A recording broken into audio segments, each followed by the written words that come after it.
Cette petite boîte à bruit, vous avez compris que ça me sert à leur dire que c'est l'heure de manger. Quand elles sont éparpillées sur leur grand territoire, ça leur permet de nous entendre et de ne pas nous surveiller toute la journée. Comme ça, elles viennent ici pour manger. Ici, on leur donne beaucoup de légumes, un petit peu de fruits. Donc quand je dis un petit peu de fruits, c'est-à-dire que tous les jours, quoi qu'il en soit, elles ont de la pomme et de la papaye. Alors aujourd'hui, donc nous venons de réouvrir le parc pour une nouvelle saison. Nous allons fêter cette année les 15 ans d'existence d'Aveille des Singes, déjà 15 ans parce que nous avons ouvert le 14 juillet 1998. Donc cette année, pour fêter les 15 ans, nous avons déjà invité l'ensemble des Romagnons gracieusement pendant tout le week-end de Pâques. Donc ils pourront venir visiter le site, je pense qu'ils viendront plus demain à cause de la météo. Nous allons avoir beaucoup d'événements qui vont ponctuer toute la saison, des animations que nos visiteurs pourront voir dans notre documentation.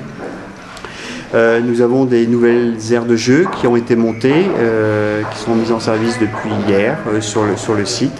Et puis l'événement, je dirais, le plus important qui a eu lieu cet hiver, le 12-12-12, donc ce n'est pas du tout un effet de communication ou un effet de marketing. Nous avons eu la naissance d'un deuxième bonobo donc, qui est né, qui est une petite femelle. Nous avons maintenant 15 bonobos, qui fait que c'est le groupe le plus important en Europe, ici à Romagne.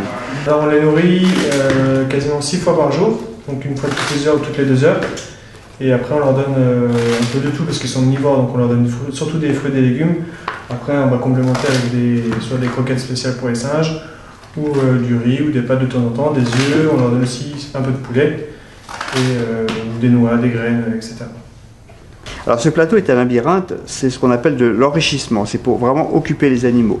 Donc les bonobos sont de l'autre côté de la grille, les animaliers mettent de la nourriture sur le labyrinthe, et le bonobo avec un petit bâton, il va faire passer la nourriture, généralement on met quelques croquettes, il va faire passer la nourriture pour essayer de l'attirer jusqu'à lui, qu'il puisse le prendre et le saisir. Donc il va mettre un certain temps, mais c'est quand même relativement rapide.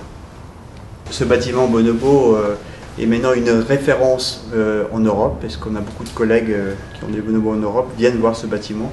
C'est un bâtiment qui a une surface de 900 mètres carrés, dont 700 mètres carrés dédiés spécifiquement aux bonobos. Il y a plusieurs cages qui sont toutes interconnectées entre elles. Vous voyez ces tunnels. Il y a des trappes également. Nous avons 42 trappes dans le bâtiment. La moitié sont hydrauliques, moitié manuelles.